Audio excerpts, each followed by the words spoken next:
আজকে আমি আমার এই ভিডিওতে বাংলাদেশে বর্তমান অন্তর্বর্তীকালীন সরকারের প্রধান উপদেষ্টা ডক্টর মোহাম্মদ ইউনূস সম্পর্কে জানব। ভিডিওটি শেষ পর্যন্ত দেখার আমন্ত্রণ রইল। অধ্যাপক ডক্টর মোহাম্মদ ইউনূস বাংলাদেশি নোবেল পুরস্কার বিজয়ী ব্যাংকার ও অর্থনীতিবিদ। তিনি ক্ষুদ্র ঋণ ধারণার প্রবর্তক এবং গ্রামীণ ব্যাংকের প্রতিষ্ঠাতা। এই কাজের জন্য তিনি 2006 সালে যৌথভাবে নোবেল পুরস্কার লাভ করেন। এই মহান ব্যক্তি 1940 সালের 28শে জুন চট্টগ্রাম জেলার হাটহাজারী উপজেলার বাথৌ গ্রামে জন্মগ্রহণ করেন। তার পিতার নাম হাজী দুলা মিয়া সওদাগর এবং মাতার নাম সুফিয়া খাতুন। মোহাম্মদ ইউনূসের সহধর্মিণী ডক্টর আফরোজা ইউনূস। ব্যক্তিগত জীবনে মোহাম্মদ ইউনূস 2 কন্যার জনক। তার ভাই মোহাম্মদ ইব্রাহিম ঢাকা বিশ্ববিদ্যালয়ের পদার্থবিজ্ঞান বিভাগের অধ্যাপক এবং ছোট ভাই মোহাম্মদ জাহাঙ্গীর একজন জনপ্রিয় টিভি ব্যক্তিত্ব। মোহাম্মদ ইউনূসের শিক্ষাজীবন শুরু হয় মহাজন ফকিরের স্কুলে। চট্টগ্রাম কলেজিয়েট স্কুল থেকে মেট্রিক পরীক্ষায় মোহাম্মদ ইউনূস মেধা তালিকায় 16তম স্থান অধিকার করেন এবং চট্টগ্রাম কলেজে ভর্তি হন। মোহাম্মদ ইউনূস কলেজ জীবন থেকেই ছিলেন সংস্কৃতি মনা এবং রাজনৈতিক মনা।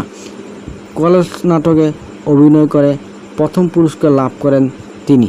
এছাড়াও তিনি সাহিত্য পত্রিকার সম্পাদনা এবং আজাদী পত্রিকায় কলাম লেখার কাজে যুক্ত ছিলেন।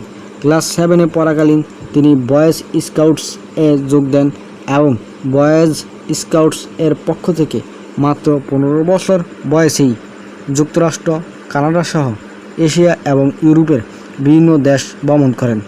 1957 সালে মোহাম্মদ ইউনূস ঢাকা বিশ্ববিদ্যালয়ে অর্থনীতি বিভাগের সম্মান শ্রেণীতে ভর্তি হন এবং সেখান থেকে বিএ এবং এমএ সম্পন্ন করেন।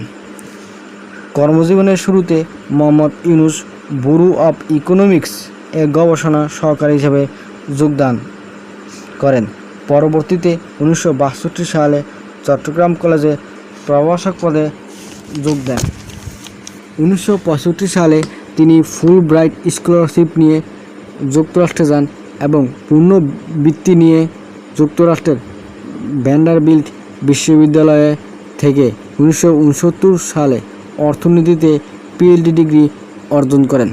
তিনি বাংলাদেশে ফিরে আসার আগে 1969 থেকে 1972 সাল পর্যন্ত মিডল টেনেসি স্টেট ইউনিভার্সিটিতে শিক্ষকতা করেন।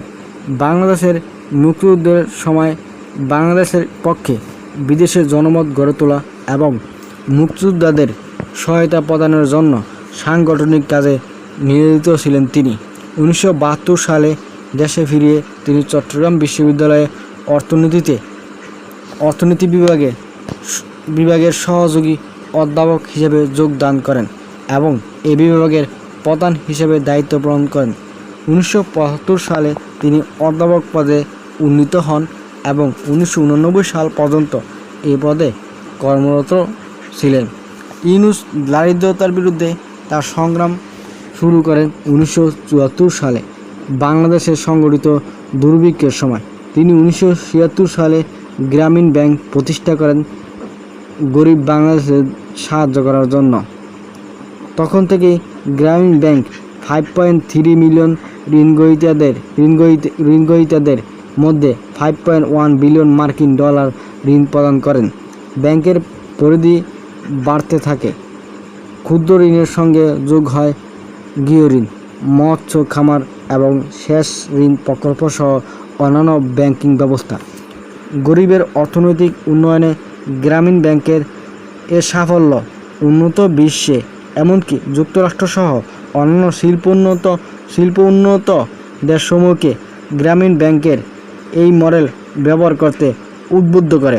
ডক্টর মোহাম্মদ ইউনূস পৃথিবীর বিভিন্ন বিশ্ববিদ্যালয় থেকে 48টি সম্মানসূচক ডক্টরেট ডিগ্রি অর্জন করেন। আজ এ পর্যন্তই। পরবর্তী ভিডিওর জন্য আমাদের সঙ্গেই থাকুন। ধন্যবাদ সকলকে।